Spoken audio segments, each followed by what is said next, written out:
Hey guys, welcome to Beer Snob Weekly. Happy Thursday, everybody. I know we usually meet like on a Wednesday. Really excited. I am going to be interviewing the Brew Babe today, who is from where I grew up on Long Island. So I am super excited to talk all things Long Island. What's up, Anthony? So in preparation for this huge event this weekend, I will actually be drinking a really good beer this week. Super Nugget. I'm really excited. All right, so let's bring on the Brew Babe. And let's get to talk. What's everybody drinking tonight? Let me know. Hey, what's up? Hi, how are you? Good. How are you? Doing good. Thank you so much for coming on Beer Snob Weekly, representing Long Island. Yeah, thanks for inviting me. You know, we have to stick together. So So for people who are just joining or may not know who you are, what's up, Hoppy Floppy? Let everybody know who you are, where you're from. Sure. So my name is Michelle. My Instagram handle is The Brew Babe. I'm a home brewer, a cider maker. I've worked at a couple of breweries, one on Long Island, 1940s Brewery, and LIC Beer Project in Queens. So now I'm kind of taking my next step and seeing where I'm going in the gluten-free cider world. I guess I should say that. That's right. I have celiac. I'm allergic to beer. Yes, I'm actually allergic to beer. So I brew gluten-free beer and cider, and I'm looking to take the next step, and we'll see what happens, you know? Yeah. So, I got so much feedback, I guess, when everybody found out, you're allergic to beer. And they're like, oh my God, I don't even know what I would do with myself if, I was allergic to beer. But before we get into that, what are you drinking tonight? So Evasion Brewing, they are in Oregon. They sent me a care package for my birthday. I actually had my first sour on my birthday that was gluten-free, which was so cool because I love sours. But it's so hot in New York. Like, it's been raining for like 3 years. And hey, what's up, Hobby Floppy? Love LIC. Represent. It's so hot. It's pouring and disgusting out. My hair's frizzy, so I'm going to Kolsch. Nice. Love So I'm gonna it. crack that open. And have some. Hey, Lena. So Tonight I'll be drinking Super Nugget. I'm so excited. I haven't had 450 in a while. Huge shout out to my fellow trade partners. nice. Crack my open. So out of all the 450s, I don't know which is my favorite, but oh my God, it looks like juice. You guys. I'm gonna put some in a glass so people can see that gluten-free beer looks just like regular beer. So The that's aroma jumping out of this can is out of control. You guys, out of control. I didn't even taste it yet. Double dry hopped, double IPA, Galaxy Mosaic, and Simcoe. cheers. Cheers. Thank you. So yours is a Kolsch, right? So smooth, crisp, Yep. refreshing. What's the ABV on that? 4.8%. So yeah, I'm actually pretty impressed with this. Gluten-free beers are really it's hard to make and hard to come by. Cheers. Cheers, Anthony. Because there are some issues you get with that. So like this one probably, I'm guessing, I don't know what they use at Evasion Brewing. Well, I'll tell you what I use. I use millet, oatmeal, millet rolled oats, buckwheat, a little bit of sorghum. What else do I use? Quinoa. So I kind Before of use all going three into what you ingredients. use, tell everybody, like, what is the main difference between a gluten-free beer or like gluten-reduced beer versus like the beer that everybody else drinks? Yeah, so gluten-reduced beers, you won't notice any change whatsoever. In fact, you might be actually drinking a gluten-reduced beer and you have no idea. A lot of breweries use it to drop down to make the beer clear. You won't see it in New England style IPAs, but you'll see them and I mean people can use them for blonde ales, they can use them for saisons, they can really use them for any style beer. Um, you can actually, I know a huge chunk of the breweries in Colorado use them, which is why when I go there, I'm able to drink most of the beers there. So that's gluten Hmm. reduced. They use an enzyme that breaks down the gluten that's under 20 parts per million. So it's like technically safe for celiacs to ingest. And I don't usually get sick, but some people do. But so that's gluten reduced, and it doesn't change the flavor. Gluten free is 100% gluten free grain. So you're not going to be using wheat or barley, fortunately, but you're going to use the other alternative grains, which kind of makes us a little bit more snobby in the beer world because we're very particular about our grains Okay. and also the quality that comes out. So it's really ancient, it's cool, it's different. You will taste the difference. It's not gonna, don't expect it to taste like other styles of beer that you would get, but in a way it's pretty cool because there are beers out there that are gluten-free and they're even more delicious than regular beers. They're just different. And so I've been known to trick a lot of people at beer festivals and kicking my kegs real quick, and they had no idea it was gluten-free. So I like to do that to people to try to That's trick pretty them. funny. Hmm. So, how did you discover this? Is this something that you grew up with, or maybe when you were an adult, kind of figured it out? I actually got diagnosed like a little over 5 years ago. And so it's funny because beer was really the reason why I got diagnosed. I Mhm. was home brewing like probably around 10 years ago. I was homebrewing with a Mr. Beer kit, and I was making a lot of it. I had gotten it for a gift for like my birthday. My friend Anthony had given it to me. And so I kept homebrewing, and it was great. It was fun. Then I started noticing I was getting bloated, and I was getting sick and indigestion. And then it developed into like hives and rashes. And like, I didn't know what was going on. And so I saw a gastrologist, and he told me I have celiac. I had no idea what that was. Um, and Yeah. then when he told me, I was like, well, this is awful because I can't have pizza, I can't have bread, I can't have beer. What am I gonna do? And so that sucked for a while. But it And wasn't then, what until about like finding how easy or how hard was it to find oh, it local wasn't around. places with gluten-free beer?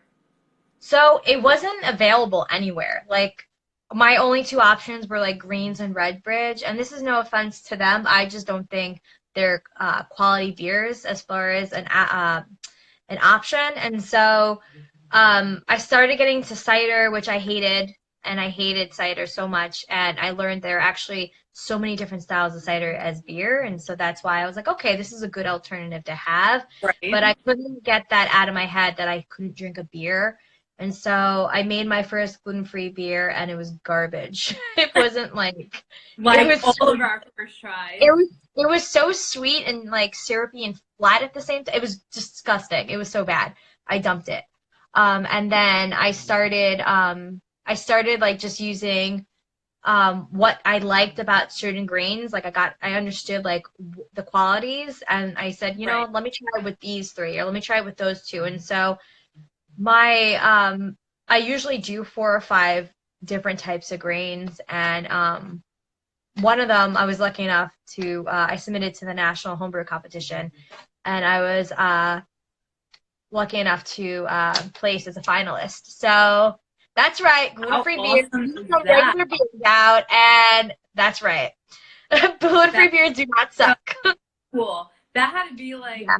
so validating, right? Like Mhm. you went from feeling like an outcast, like here I am, hey, just Yeah, one. I'm definitely an outcast. I like to say I'm an outcast in the beer community. It's true. That's my blog, theoutcast.com. I That's have all this so gluten-free stuff on there. Yeah. So it's funny that you said that. But it was, it's like I don't mean to throw it out there. Thank you, Three Brothers. But it's hard obviously as a woman to like work in the industry and kind of be one of the boys, but And I don't try to do that at all. I'm like totally a girl, as you can tell, is my bedroom. But it's even harder when you're talking about beers and people are like, well, how do you know? You can't drink it. It's like, well, first off, I did used to drink it. Second off, I homebrew so much at home. It's like all I do with my time that I do have an understanding of the styles, even though it's slightly different. And so, it was validating to know that, like, that I could do it and there's a market for it, and that people do respect Right. alternative beers. Probably so appreciated by other people. So I had a coworker who was gluten free, and she knew I love beer. And every time we would go out, she would just be like, "I can only drink cider." And so, Yeah. I think when you and I had originally spoke, I think you had given me like a few names. I looked them up and sent them to her, and she was just so thrilled to even be able to try it. So that was pretty cool. Yeah, I'm not gonna lie, even though we live in New York, it's incredibly difficult for me to find gluten-free beer. In fact, I was at my homebrew meeting on Tuesday, and it was at a location that has a lot of cans and bottles and along a lot of draft lines, and I couldn't order anything. I mean, I brought my homebrew. I was like, whatever, but I couldn't drink anything. And the guy's like, oh, I noticed I didn't get you anything tonight. And I was like, well, there's nothing I can drink here. And in breweries and, bars and restaurants, they have to think about, like, you're losing out on sales because Right. I couldn't drink anything. And, I ended up bringing my own stuff. I mean, An option, just right? have one. You don't even have to make it. You can get it from your distributor. If you're big Right. enough to have like X amount of tap lines and X amount of places, there's no reason why you can have like one can available. And it's silly because a lot of And the beer snobs will get it. What happened? a can or a bottle. Yeah, like they got all up in arms. They're like, oh, man, like never to drink that. No, no one's forcing you to drink it. You don't have to drink it. I will drink it for you. And so you Right. should always have an option. And I don't know, I'm glad there's more options now than they were like 10 years ago. That's for sure. So, do you feel like that was the reason that got you into home brewing? Well, I got into home brewing because I got the kit before the beer boom. So it wasn't like a cool thing. I think my friend had gotten it at one of those like hobby stores. This was a long time ago. I mean, but I got back into home brewing because I couldn't drink anything. And so if I was cooking other stuff at home anyway, I might as well just be Right. making some booze for me to enjoy. And Exactly. that's kind of where I went with that. I think we need to create that hashtag gluten inclusion. Yes, I like that. Well, gluten-free inclusion, I guess. Oh I don't yeah, know. right. We Yeah. don't want included in beer. Yeah. Gluten free So, inclusion. yeah, that's right. I like to say all brews matter. Yes, true. Somebody's being needy and needs attention. It's okay. What's up, everyone? Let me know if you have any questions gluten-free related. Homebrew. Oh, who's that little guy? This is little Loopy. She Oh is my 4 God. years old. Little Very princess. sweet. Isn't she cute? Oh. Yes. So But hey, do you usually does you give her some beer to drink?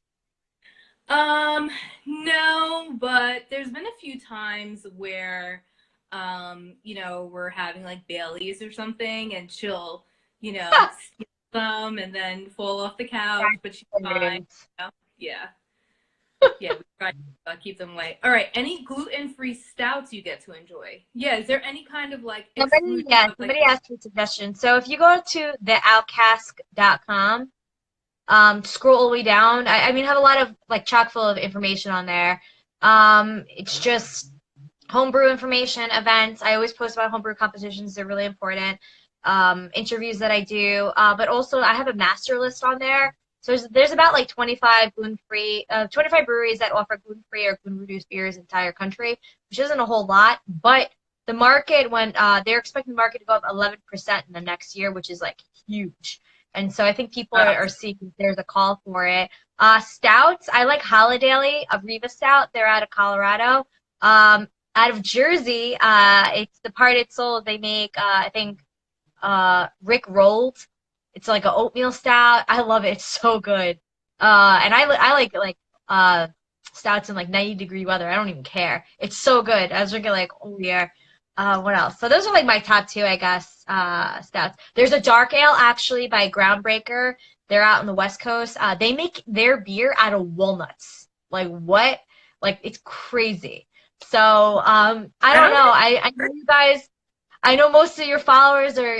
I mean, I'm a trader as well, but like Beer Snob exclusive beers only. Telling you, if you go on my website and pick one of those beers and try them, totally different, totally a different like profile. If you're snobby and you want to keep it snobby, try a gluten-free beer. It's pretty. You don't have to drink all of them. Try one. It's different, but yeah, it's how you do. So I'll definitely have to try it. Are there any breweries on Long Island that are starting to pick up on that trend? no, zero breweries in New York and Long Island, including Long Island, that have gluten-free beer. Who knows? Man. Maybe one day it'll be me. We'll see. I don't know. Oh. Who knows? It could happen. I don't know.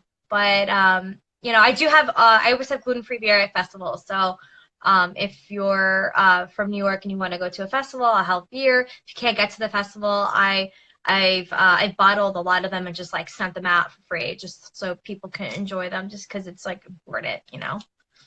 So Outcask with a K. Somebody asked that. Outcask, like a cask that you put delicious beer and age it in. Cask. Yes, Outcask. That is so. Cider. That's my gluten-free friend, all the way from Cali. She's a cider maker and brewer as well. Aww, gluten-free friends. Woohoo! Yeah. So how did you get started with your whole Instagram account and how you've gained so much of a following and all of that? How did you get into that? Like, when did that start? So I started that in 2015. It was just an account to post about gluten-free stuff. Maybe I could find people that have celiac.